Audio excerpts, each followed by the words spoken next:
Alléluia. Que tout soit pour Jésus. Gloire et louange. Gloire et louange. Alléluia. Gloire et louange. Alléluia. Gloire et louange. Alléluia. Que tout soit pour Jésus. Nous voulons prier le Seigneur parce que ce soir la connexion a fait quelques soucis.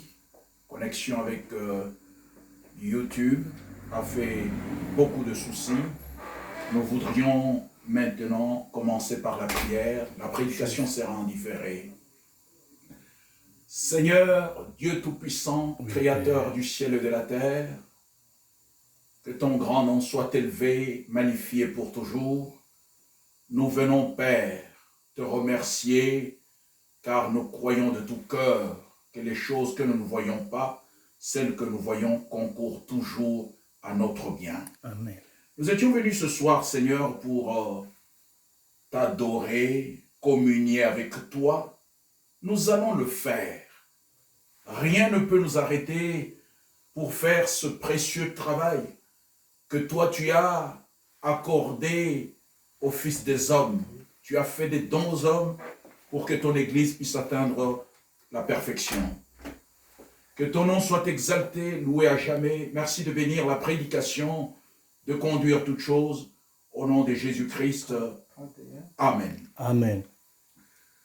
Bien-aimés frères et sœurs, nous étions là bien à l'heure pour que vous puissiez avoir la prédication de ce soir, mais nous avons des difficultés par rapport à la période.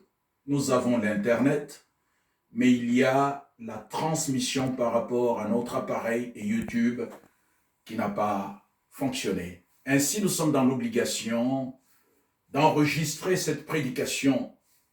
Nous avons voulu de tout cœur, et nous allons le faire, vous parler de la foi véritable qui a été transmise une fois pour toutes aux saints. Cette foi, bien-aimés frères et sœurs, l'homme de Dieu Jude en a parlé dans son livre unique. Jude n'a pas écrit beaucoup de choses, mais il nous dit, alors qu'il était inspiré à pouvoir écrire une chose, il dit, bien-aimé, comme je désirais vivement vous écrire au sujet de notre salut commun, je me suis senti obligé de le faire afin de vous exhorter à combattre pour la foi qui a été transmise aux saints une fois pour toutes.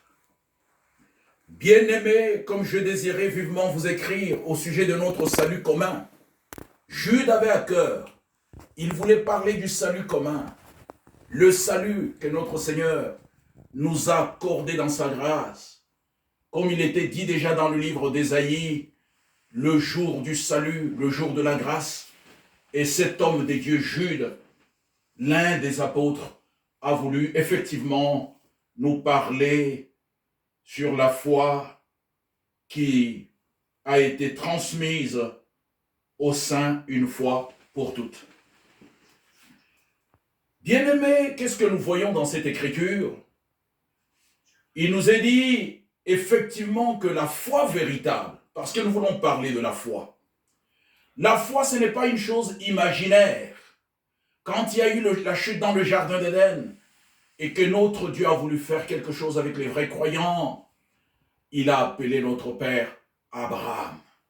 Dans le livre de Genèse, chers frères et sœurs, nous voyons quelque chose de particulier, de merveilleux. Dans le livre de Genèse, là nous sommes au chapitre 15. Déjà au chapitre 12, au premier verset, l'Éternel dit à Abraham, va-t'en de ton pays, de ta patrie et de la maison de ton père, dans le pays que je te montrerai. Je ferai de toi une grande nation, et je te bénirai, je rendrai ton nom grand, et tu seras une source de bénédiction. Quelquefois, bien-aimés frères, qui me sont permis de vous dire, quand nous disons à un frère, à une sœur, mon frère, que Dieu te bénisse. Nous souhaiterions bien qu'il puisse nous répondre, toi aussi, ou toi aussi que le Seigneur puisse te bénir. Mais sachons une chose, qu'il a été dit à Abraham, je bénirai ceux qui te béniront. Quand tu bénis un fils d'Abraham qui a la même foi qu'Abraham, sache que la bénédiction que tu prononces envers lui, cette bénédiction te revient automatiquement pour la gloire du nom du Seigneur. Amen. Donc, il dit, je bénirai ceux qui te béniront et je maudirai ceux qui te maudiront. Donc, un fils de Dieu, quand tu les maudis, la malédiction te revient directement. C'est ainsi que nous devons être toujours en accord. Bien-aimé, le verset 4 nous dit, Abraham partit comme l'Éternel le lui avait dit, et Lot partit avec lui. Abraham était âgé de 75 ans lorsqu'il sortit de Charan. Et nous voyons qu'il y a eu beaucoup de promesses dans lesquelles notre Seigneur ne peut pas se tromper. Quand nous parlons de la foi, nous regardons les promesses. La vraie foi est ancrée dans les promesses. Nous sommes au chapitre 15 du livre de Genèse. Après ces événements, la parole de l'Éternel fut adressée à Abraham. Dans une vision, il dit, Abraham, ne crains point, je suis ton bouclier et ta récompense sera très grande. Entre-temps, il faut que vous ayez le tableau. Dieu lui dit de sortir. Abraham et sa femme n'ont pas d'enfants. N'ont pas d'enfants. Mais Dieu continue à leur parler. Bien-aimés frères et sœurs, il y a une chose que notre Seigneur ne peut pas faire et que nous devons garder quand nous parlons de la vraie foi, c'est que quand une parole est sortie de la bouche de notre Dieu, elle doit s'accomplir. L'Éternel lui dit, Abraham, il dit, Abraham, ne crains point, je suis ton bouclier et ta récompense sera très grande. Abraham répondit, Seigneur éternel, que me donneras-tu? Je m'en vais sans enfant et l'héritier de ma maison, c'est Eliezer de Damas. Et Abraham dit, voici, tu ne m'as pas donné de postérité et celui qui est né dans ma maison sera mon héritier. Alors la parole de l'Éternel lui fut adressée ainsi, ce n'est pas lui qui sera ton héritier, mais c'est celui qui sortira de tes entrailles qui sera ton héritier. Après l'avoir conduit dehors, il dit, regarde vers le ciel et compte les étoiles, si tu peux les compter. Et il lui dit, telle sera ta postérité. Vous vous rendez compte? L'homme de Dieu, William Branham dit, les gens, ils avaient de quoi se moquer de cet homme qui pouvait leur dire, Dieu m'a promis et je suis en train de chercher des lingettes, des linges ou des langes pour mon futur garçon que le Seigneur va me donner. Même la caissière pouvait se moquer de cet homme qui était déjà très âgé, sa femme qui avait déjà atteint la ménopause. Les gens pouvaient se moquer de lui, mais Abraham était resté ferme. Il avait l'assurance que ce que notre Dieu promet, il est capable de l'accomplir réellement, parce qu'il est le Dieu Tout-Puissant et il est le Seigneur de gloire. Bien-aimés frères et sœurs, qu'il me soit permis de vous dire qu'effectivement, quand notre Dieu fait la promesse, il y a cette assurance pour accomplir ce qu'il promet. Notre Dieu ne peut pas se tromper. Alors, nous voyons effectivement que la foi véritable a été au travers de notre Père, Abraham, qui lui avait cru. La Bible nous dit au chapitre 15, il est dit au verset, nous allons plus loin, Abraham, la Bible nous dit, Abraham crut et cela lui fut imputé à justice. C'est le verset 6. Abraham eut confiance en l'Éternel qui les lui imputa à justice. Bien-aimés frères et sœurs, quand nous avons la véritable foi, dans le livre d'Hébreux, il est dit, la foi véritable est une ferme assurance des choses qu'on espère. C'est une démonstration de celles que nous ne voyons pas. Pour l'avoir possédée, les héros de l'Ancien Testament ont effectivement reçu ce qui leur était donné comme promesse. Nous devons avoir confiance. Effectivement, quand notre Dieu nous fait la promesse, il surveille sa promesse et il l'accomplit. Qu'est-ce qu'il a dit à son prophète Jérémie? Bien-aimé, la prédication ne sera pas longue parce que, au fait, nous avons déjà passé beaucoup de temps pour chercher effectivement des solutions. Ici dans Jérémie chapitre 1er, nous lisons le verset 11. La parole de l'Éternel me fut adressée en ces mots. Que vois-tu, Jérémie?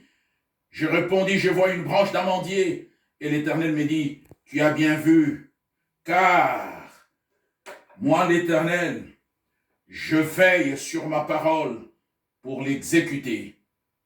Pour l'exécuter. Notre Dieu a toujours et aura toujours à veiller sur sa parole pour l'exécuter. Tout ce qu'il nous a promis, il doit l'accomplir.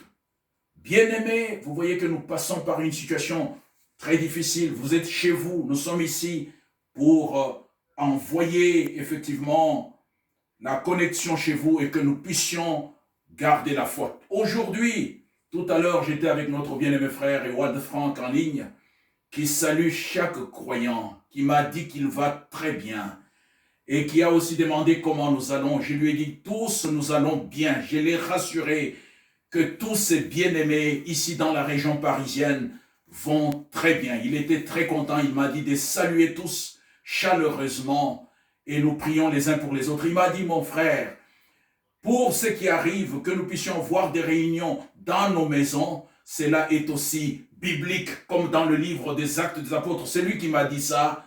Les hommes étaient dans leur maison et ils ont continué à adorer le Seigneur parce que l'Église du Dieu vivant doit toujours rester en connexion avec les vrais croyants. C'est la colonne et l'appui de la vérité. Il était joyeux, il m'a dit que dimanche dans l'après-midi, il tiendra la prédication pour la réunion de Zurich. Et le premier dimanche du mois, il aura la prédication pour nous qui avions l'habitude d'écouter à Krefeld. Toutes ces choses se feront. Pourquoi, bien-aimés frères? Parce que l'Église du Dieu vivant ne peut pas s'arrêter. Même la connexion ne peut pas nous arrêter. Nous avons toujours trouvé des moyens. Comment est-ce que nous pouvons justement permettre aux enfants de Dieu d'écouter, d'être dans la vraie foi? Amen. J'aimerais donner quelques exemples. Bien-aimés, parce que vous devez savoir, il y a la foi générale. Retenez bien, la foi générale, que chacun, parce qu'il sait que le Seigneur fait des grandes choses, peut avoir.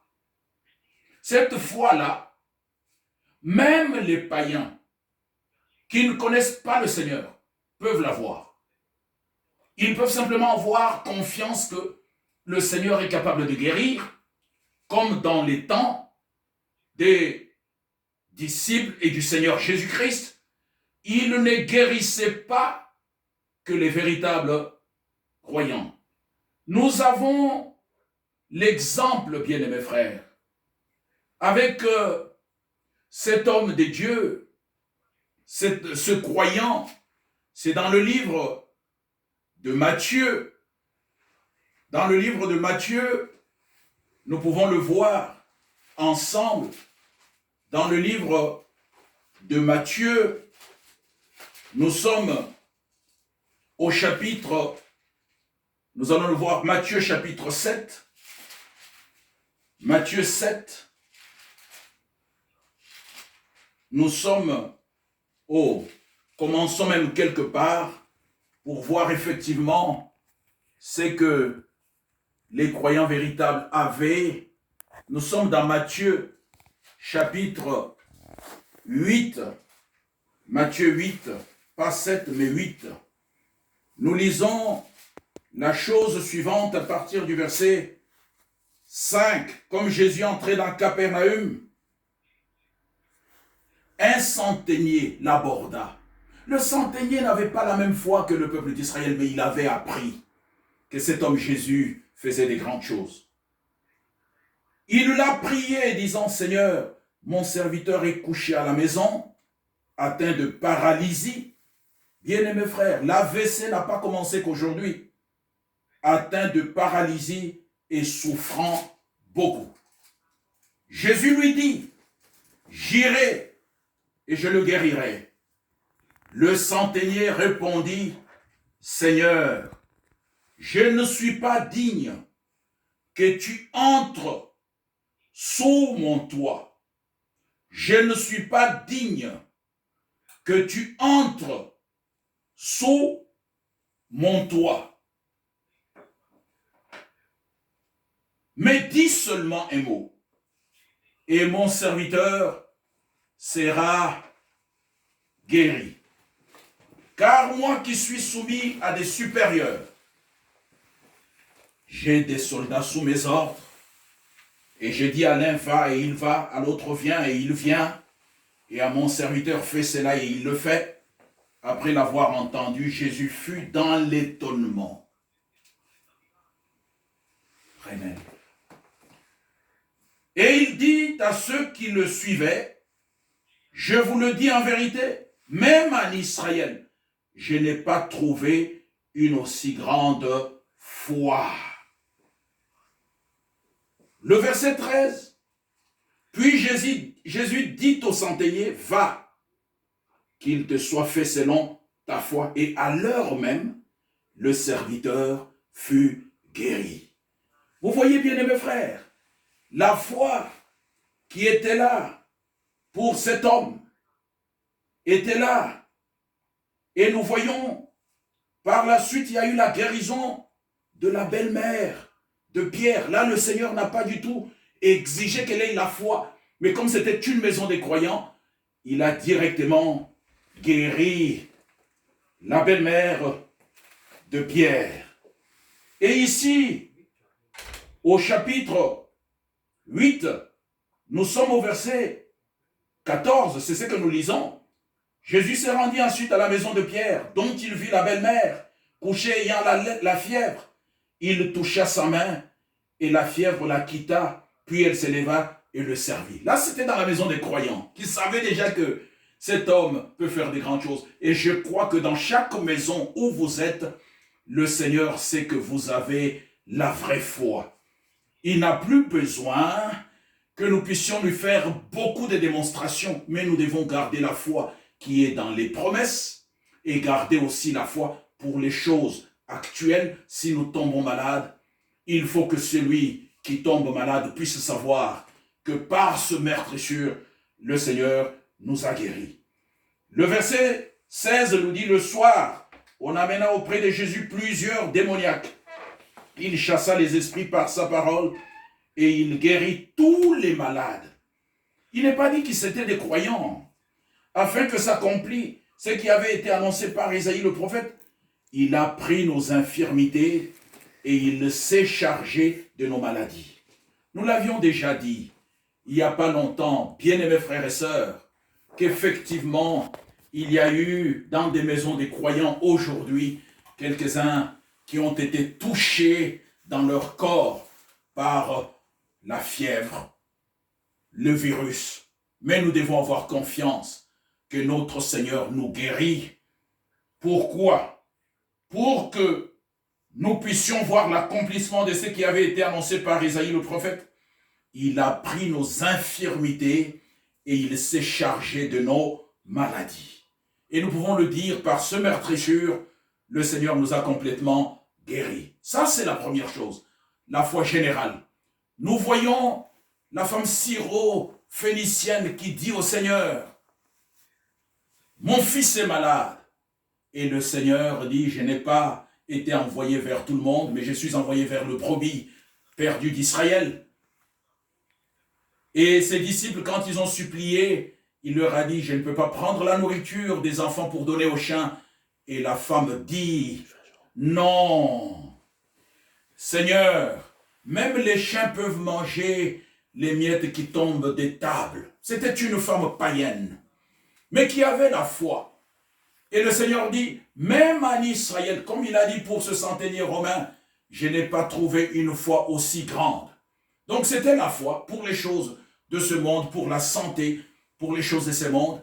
Et le Seigneur a agi vraiment pour la gloire de son grand et merveilleux nom. Notre Dieu est tout puissant il est glorieux, il est merveilleux. Aux vrais croyants, il demande aussi que nous puissions avoir une grande foi, parce que nous croyons déjà à la parole et nous croyons aux promesses. Notre foi doit grandir.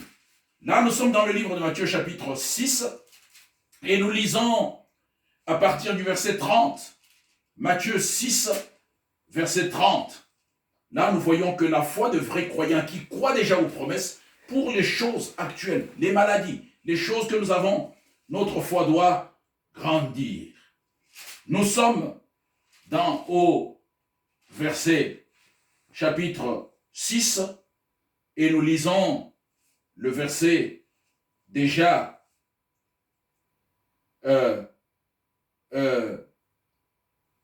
nous pouvons voir le verset 25, nous qui croyons déjà, le Seigneur nous dit, c'est pourquoi je vous dis, ne vous inquiétez pas pour votre vie, de ce que vous mangerez, ni pour votre corps, de quoi vous serez vêtus. La vie n'est-elle pas plus que la nourriture et le corps plus que le vêtement? Quelle vie? De quelle vie il s'agit? Et il donne les exemples. Regardez les oiseaux du ciel. Oui, de vous, il dit, ne valez-vous pas beaucoup plus qu'eux? Verset 26. Qui de vous, par ses inquiétudes, vous qui croyez, peut ajouter une coudée à la durée de sa vie? Et pourquoi vous inquiétez au sujet du vêtement? Considérez comment croissent les lits des champs, ils ne travaillent ni ne filent. Cependant, je vous dis que Salomon même, dans toute sa gloire, n'a pas été vêtu comme l'un d'eux. Si Dieu rêvait ainsi l'herbe des champs, qui existe aujourd'hui et qui demain sera jetée au four, ne vous vêtira-t-il pas à plus forte raison, gens de peu de foi? Nous ne devons pas avoir peu de foi, Amen. mais nous devons avoir la foi augmentée. Bien aimé, il y a beaucoup de choses que nous pouvons dire par rapport à cette foi véritable. Vous savez, le Seigneur avait dit à Pierre, et nous devons savoir que le vrai croyant, sa véritable foi, est toujours liée, bien-aimés frères et sœurs, est toujours liée à la véritable parole. Parce que quand nous voyons dans le livre de Matthieu chapitre 14, là nous lisons à partir du verset 30.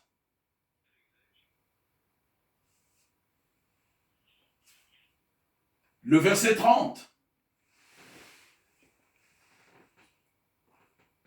Nous pouvons même commencer pour avoir le contexte. Le verset 26.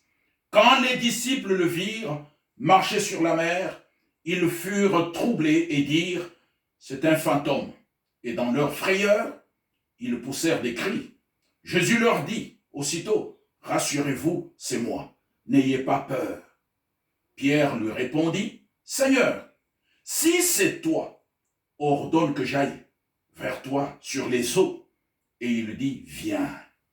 Pierre sortit de la barque et marcha sur les eaux pour aller vers Jésus. Mais voyant que le vent était fort, il eut peur. Pierre eut peur.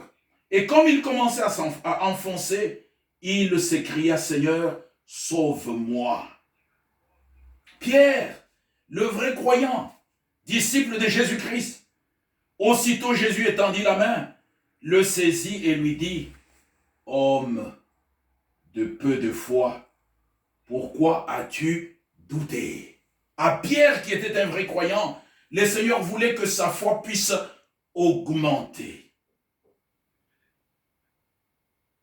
Ceux qui étaient dans la barque, verset 33, vinrent se prosterner devant Jésus et dire, tu es véritablement le Fils de Dieu.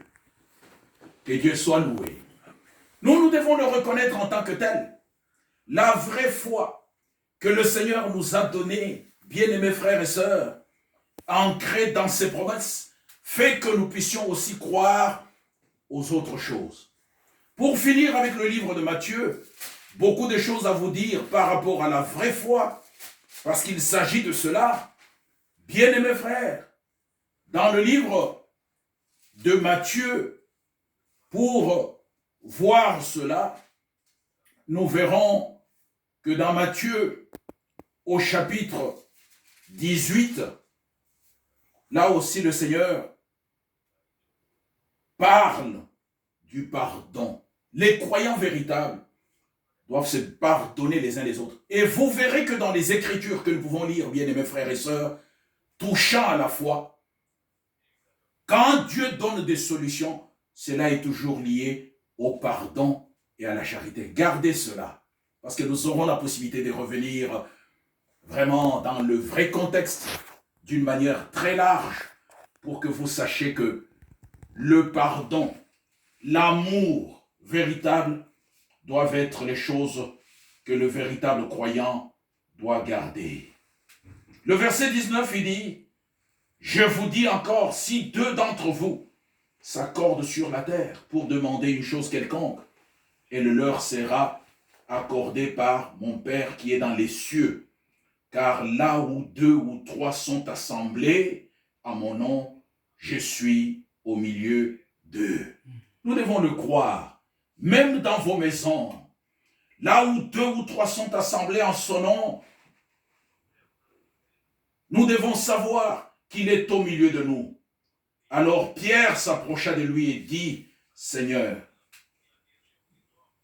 combien de fois pardonnerai-je mon frère? » Et qu'est-ce que cela a à voir avec là où deux ou trois sont assemblés en mon nom, je suis au milieu d'eux. Bien-aimés, même dans vos maisons, que le pardon véritable soit dans chaque cœur et dans chaque vie de chaque véritable croyant. Dans le confinement, mais nous sommes en liaison les uns avec les autres. Amen. Quand quelque chose a été fait, que nous ayons le pardon. Et regardons ici au verset 21, Pierre s'approcha de lui et dit, « Seigneur, combien de fois pardonnerai-je mon frère lorsqu'il péchera contre moi? » C'est une question, mais Pierre donne la réponse comme certains, quand ils posent des questions, au lieu d'attendre la réponse, ils veulent renchérir avec leur raisonnement.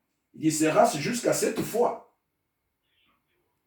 Jésus lui dit, non, je ne te dis pas jusqu'à 7 fois, mais jusqu'à 70 fois. 70 fois 7 fois. Bien-aimés frères et sœurs, quand vous voyez ici, vous verrez que l'homme de Dieu, Pierre, va demander quelque chose au Seigneur. Ça, nous allons le lire du livre de Luc, chapitre 17. Le même texte, hein, Luc 17. Et nous sommes au verset 4. Là, nous voyons quelque chose de puissant encore. Luc 17, verset 3, il dit, « Prenez garde à vous-même. Si ton frère a péché, reprends-le. Et s'il se repent, pardonne-lui. Et s'il a péché contre toi 7 fois, dans un jour, voilà la précision, et que 7 fois il revienne à toi disant, je me répands, tu lui pardonneras. » Et il continue, les apôtres dirent au Seigneur, augmente-nous la foi. Nous avons besoin d'avoir la foi augmentée parce qu'il y a des choses que nous ne pouvons pas supporter, même dans les couples. Frère, ça devient trop. La sœur, le frère refait toujours les mêmes choses. Mais ayons confiance, bien-aimés frères, la foi véritable est liée à une vie commune, une vie dans le Seigneur, respectant la parole de Dieu. Bien-aimés, pourquoi toutes ces choses sont écrites? Qu'il me soit permis de vous citer 1 Corinthiens chapitre 10. Elles sont écrites pour notre instruction. N'oubliez pas que la foi véritable est la chose qui doit nous accompagner toute notre vie. La foi véritable accompagnera toujours le vrai croyant. Chaque croyant a toujours eu la foi.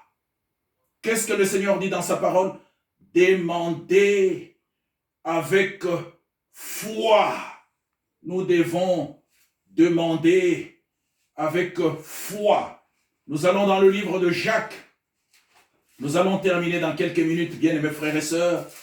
C'est pour ne pas que vous puissiez rester sans rien manger de ce que vous attendiez en ce jour.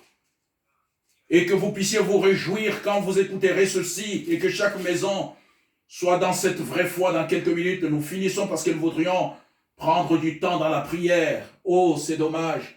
Je ne peux pas parler à tout le monde, mais quand vous écouterez, mettez vos genoux par terre, peu importe la situation que vous avez. Et je voudrais vous dire, dans toutes les maisons de vos frères et sœurs, le Seigneur a agi d'une manière puissante.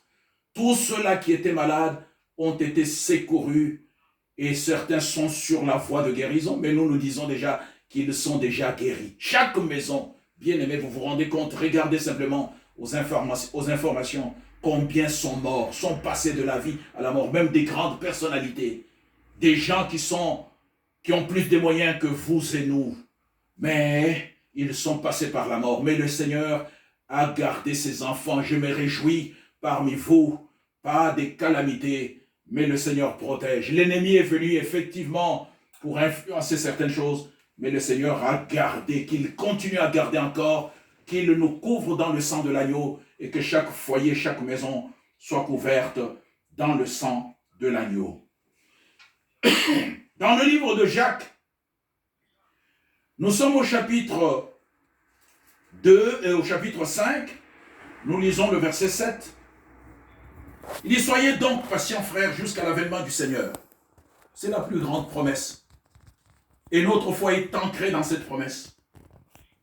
Et la grande promesse nous dit, voici le laboureur attend le précieux fruit de la terre, prenant patience à son égard, jusqu'à ce qu'il ait reçu les pluies de la première et de l'arrière-saison.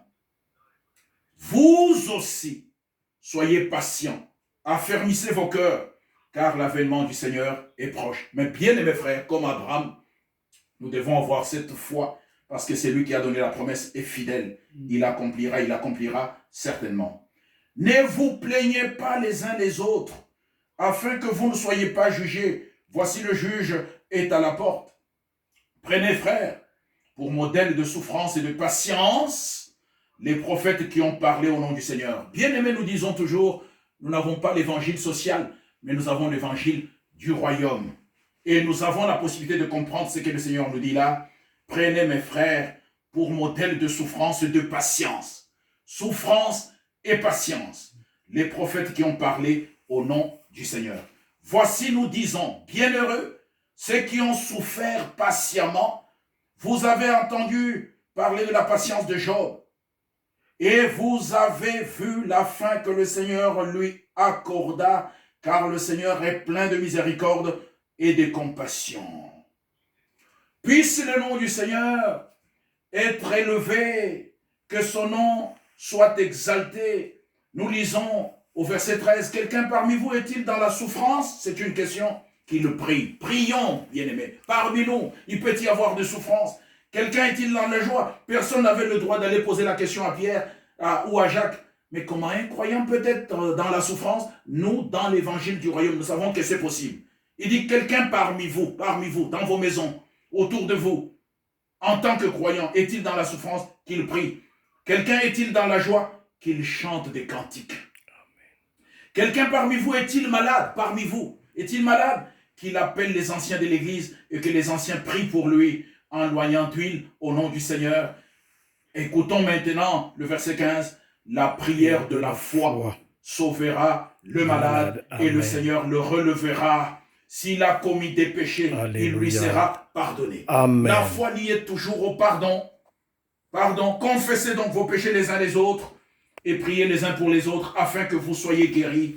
La prière fervente du juste a une grande efficacité. Amen. Amen. Que le nom du Seigneur soit élevé, bien-aimés frères et sœurs. Nous allons encore dans Jacques. C'est toujours lié comme ça, bien-aimés frères. Jacques 2, que nous puissions le comprendre. C'est toujours lié de cette manière-là. Dans Jacques chapitre 2, là, je vous parle de la loi royale. Il est dit ceci, si vous accomplissez la loi royale, nous devons savoir que chaque croyant dans sa maison doit accomplir cette loi royale. Selon l'Écriture, tu aimeras ton prochain comme toi-même.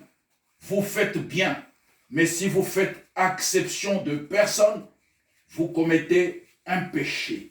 Vous êtes condamnés par la loi comme des transgresseurs. Car quiconque observe toute la loi, mais pêche contre un seul commandement, devient coupable de tous. Écoutons ce que cet homme dit au verset 14, pour aller vite. Mes frères, que sert-il à quelqu'un de dire qu'il a la foi s'il n'a pas les œuvres? La foi peut-elle le sauver si un frère ou une sœur sont nus et manquent de la nourriture de chaque jour, et que l'un d'entre vous leur dise « Allez en paix, chauffez-vous et vous rassasiez », et que vous ne leur donniez pas ce qui est nécessaire au corps, à quoi cela sert-il? Il en est ainsi de la foi, si elle n'a pas les œuvres, elle est morte en elle-même. Mais quelqu'un dira, toi tu as la foi et moi j'ai les œuvres, montre-moi ta foi sans les œuvres, et moi je te montrerai la foi par mes œuvres. Tu crois qu'il y a un seul Dieu, tu fais bien, les démons le croient aussi, et ils tremblent.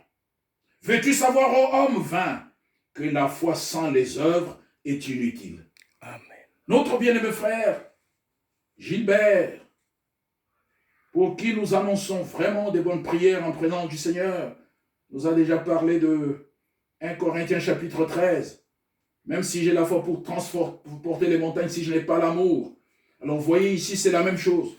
Veux-tu savoir, ô homme, vain, que la foi sans les œuvres est inutile? N'Abraham, notre père, ne fut-il pas justifié par les œuvres lorsqu'il offrit son fils Isaac sur l'autel? Pas seulement, j'ai la foi, j'ai la foi, j'ai la foi. Non, bien-aimés frères, pour les vrais croyants, la foi doit être accompagnée des œuvres. N'ayons pas la foi générale, comme la femme syrophénicienne qui croyait aux bonnes œuvres que le Seigneur pouvait faire. Les pharisiens, mêmement. Le centenier romain, mêmement. Nous avons aussi Corneille, cet homme qui faisait même les aumônes. Il donnait des dons. Il avait aussi cette foi générale en Dieu. Mais nous, notre foi est ancrée dans les promesses. C'est en cela que nous sommes appelés des véritables croyants. Et notre foi doit augmenter. Bien-aimés frères, il faut que nous ayons confiance quand nous demandons quelque chose à notre Dieu, que nous ayons l'assurance que notre Dieu nous exauce et il est le rémunérateur de ceux qui les cherchent. Demandez avec foi. Je termine en lisant dans 1 Jean, chapitre 3, verset 22, quelques écritures avant la prière. Quoi que ce soit que nous demandions, nous le recevons de lui parce que nous gardons ses commandements. Qui garde ses commandements? Le vrai croyant. Et que nous faisons ce qui lui est agréable. Qui fait ce qui lui est agréable? Parce que nous voyons des centeniers romains ne voulaient même pas que le Seigneur entre dans sa maison. Il dit, Seigneur, je ne suis même pas digne que tu entres dans ma maison. Mais nous invitons le Seigneur dans notre maison parce que nous sommes de vrais croyants. C'est pour ça que le Seigneur doit trouver tout en ordre dans notre maison. C'est très important. Et ici, il dit, nous gardons ses commandements et que nous faisons ce qui lui est agréable. Et c'est ici son commandement que nous croyons au nom de son Fils Jésus-Christ et que nous nous aimions les uns les autres selon le commandement qu'il nous a donné. Amen. Nous devons nous aimer dans les foyers, dans les familles. Nous devons nous aimer. Celui qui garde ses commandements demeure en Dieu et Dieu en lui. Et nous connaissons qu'il demeure en nous par l'Esprit qu'il nous a donné. Même l'amour véritable a été répandu dans nos cœurs par le Saint-Esprit. Bien-aimés, nous sommes dans un temps terrible. J'aimerais bien vous lire juste le premier verset de 1 Jean chapitre 4. Il est dit, bien-aimés, n'ajoutez pas foi à tout esprit. Aujourd'hui, tout le monde s'est improvisé prophète, tout le monde s'est improvisé investigateur, tout le monde s'est improvisé tout et tout. Et aujourd'hui, les gens ne parlent que... on parle plus du virus qu'on aura, je ne sais pas, coronavirus, que du Seigneur. Mais nous, les croyants, revenons, bien mes frères. Il y a un nom qui est au-dessus de chaque nom. Le nom devant lequel nous devrions fléchir nos genoux. Le nom de notre Seigneur Jésus-Christ. Il est dit, n'ajoutez pas foi à tout esprit, mais éprouvez les esprits pour savoir s'ils sont des dieux, car plusieurs faux prophètes sont venus dans le monde. Bien-aimés dans vos maisons, ayez la foi, gardez la parole, aimez le Seigneur, et que notre communion soit une communion puissante. Bien-aimé, le juste que vous êtes vivra par la foi qui vient de ce qu'on entend, de la parole des dieux.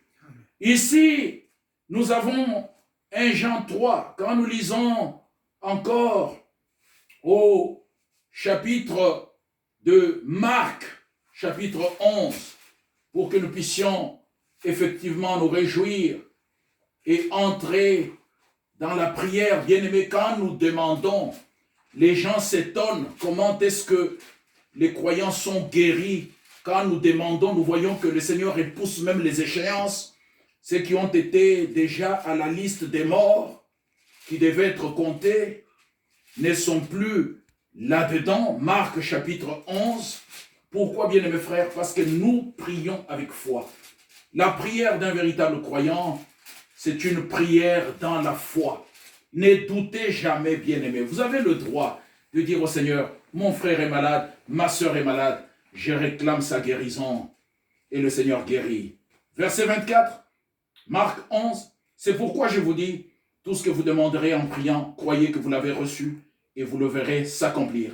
Et lorsque vous êtes debout faisant votre prière, si vous avez quelque chose contre quelqu'un, je vous ai dit que la foi véritable de vrais croyants est toujours liée au pardon. Ça, le Seigneur ne pouvait pas le demander, ni à la femme syrophénicienne, ni à ce centenier, mais il le demande aux vrais croyants. Vous vous souvenez de cet homme? Quand il arrivait devant les incroyants, il leur disait même, vos péchés vous sont pardonnés.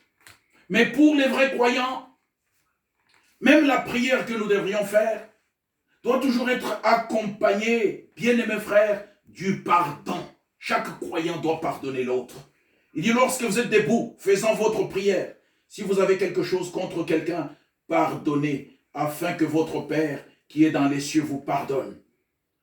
Mais si vous ne pardonnez pas, votre Père qui est dans les cieux ne vous pardonnera pas non plus vos offenses. Je reviens au verset 24.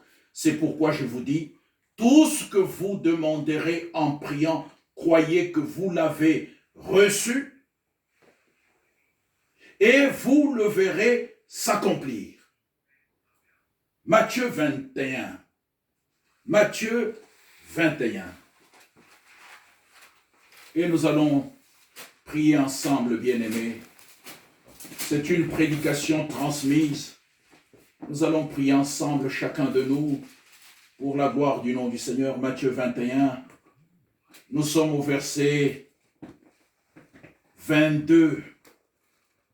Il dit, au verset 21 déjà, il dit, Jésus leur répondit, si je vous le dis en vérité, si vous aviez de la foi et que vous ne doutiez point. Qui ne doit pas douter? Le vrai croyant. Non seulement vous feriez ce qui a été fait à ce figuier, mais quand vous diriez à cette montagne, ôte-toi de là et jette-toi dans la mer, cela se ferait. Bien-aimés, nous avons besoin de cette foi aussi parfaite, avant le retour de notre Seigneur Jésus-Christ. Croyons-le que c'est une promesse qui doit s'accomplir. Mais le vrai croyant aujourd'hui, il dit au verset 22, tout ce que vous demanderez avec foi par la prière, vous le recevez. Vous le recevrez. Amen. Que Dieu bénisse chacun de vous. Nous avons beaucoup de choses à vous dire à ce sujet, mais comprenons bien, mes frères et sœurs, que la vraie foi pour les véritables croyants est une ferme assurance. C'est une démonstration de choses que nous ne voyons pas.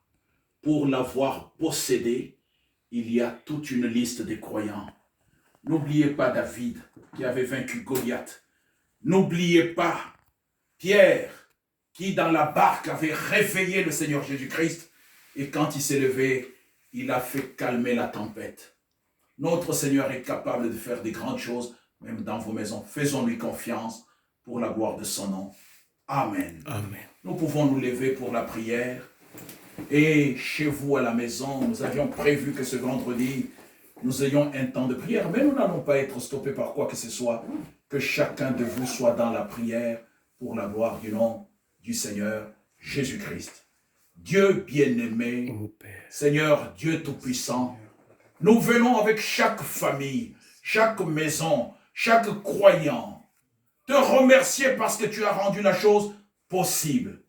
Merci beaucoup pour la grâce, pour la bonté, l'amour que tu n'as cessé de nous témoigner en ayant envoyé ton Fils unique pour que quiconque croit en lui ne périsse point, mais qu'il ait la vie éternelle. C'est vrai, Seigneur, tu nous as donné la vraie foi qui vient de ce qu'on entend, de la parole de Christ. Nous avons la foi ancrée dans tes promesses, mais nous pouvons aussi demander des choses présentes, tout en ayant confiance que toi, notre Dieu, tu réponds et tu exauces nos prières. Merci de bénir nos cœurs et nos âmes, toi le Dieu Tout-Puissant, toi le Seigneur de gloire. Merci de bénir tes enfants, ils se sont battus, notre bien-aimé Jérôme et Stéphane, pour que les enfants de Dieu soient connectés. Mais il y a ce problème avec le surcharge de l'Internet, de YouTube. Seigneur, je crois que le travail sera fait dans le cœur de tes enfants. Quand ils écouteront les quelques paroles que nous avons données, que ton Saint-Esprit entre dans le cœur pour aider chaque famille, chaque foyer. Il y a des frères qui ont donné leur requête.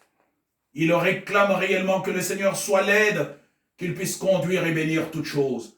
Merci Dieu Tout-Puissant pour tous tes bienfaits. Merci Seigneur de bénir la famille de mon frère Mathieu, sa femme. Il m'a réclamé que nous puissions prier pour elle. Dieu Tout-Puissant bénit mon frère. Merci beaucoup pour la protection que tu as accordée à chacun de nous. Merci pour la protection dans chaque maison. Merci pour tous tes bienfaits. Seigneur, bénis nos cœurs. Merci beaucoup pour notre frère Ewald Franck, qui aujourd'hui s'est beaucoup réjoui de savoir que nous avons des réunions dans deux maisons. Merci Seigneur de bénir ton peuple, de bénir chacun des croyants ici. Ô Dieu Tout-Puissant, que tu bénisses chaque maison, que tu bénisses chaque enfant de Dieu, chaque frère et chaque sœur. Gloire, honneur et louange à toi. Bénis toute l'équipe avec notre frère Nicolas. Seigneur, bénis partout dans le monde. Bénis notre sœur Renelle, toute sa famille qui attendait la connexion. Bénis Seigneur, notre sœur Angèle là-bas, qui attendait aussi la connexion. Seigneur Dieu Tout-Puissant, nous voudrions leur dire ce que nous pouvons faire parce que plusieurs questions ont été données. Que toi tu puisses aider chacun, conduire chacun, que chaque maison soit sous ta protection, que tu envoies la garde divine. Comme tu l'as dit, l'ange de l'Éternel campe autour de ceux qui les craignent et les arrache de chaque danger. Merci de bénir chaque maison, d'aider chaque maison, de conduire, de bénir notre maison, de bénir nos enfants. Je prie aussi pour ma maison. Ô Dieu Tout-Puissant, que tu sois le gardien, le protecteur. Merci pour tous tes bienfaits. Merci Dieu Tout-Puissant de bénir notre réunion du dimanche. Nous réclamons que tu donnes beaucoup d'intelligence à mes frères et que la connexion soit correcte pour le jour du dimanche. Merci Seigneur pour tous tes bienfaits. Gloire, honneur et louange à toi. Nous prions les uns pour les autres. Seigneur, nous pardonnons nos frères et sœurs. Nous pardonnons ceux qui nous ont offensés comme toi-même tu nous as pardonnés. Merci Dieu Tout-Puissant de guérir toutes les maladies.